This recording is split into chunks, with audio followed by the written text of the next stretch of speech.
kanina sa bahay ni Tomas. So, ibig sabihin, direct, hiwa-hiwalay ba sila ngayon? Hindi na sila magkakasama sa isang bahay? Meron pa rin silang bahay. Tawag namin sa bahay nila is Balay Alaman. So, we got that house para sa mga hindi pa kayang umukod. Pero since tapos na yung training nila last year, kasi 2 years po yung naging training ng Alaman, and nakatira talaga sila sa isang bahay.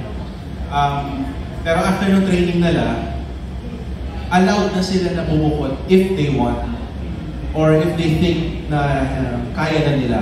Pero yung bahay, nandyan pa rin para sa mga members na feeling nila hindi pa nila kaya bumukod. Siyempre, pag bumukod, sariling gastos mo na yung bills dyan, yung utilities, di ba?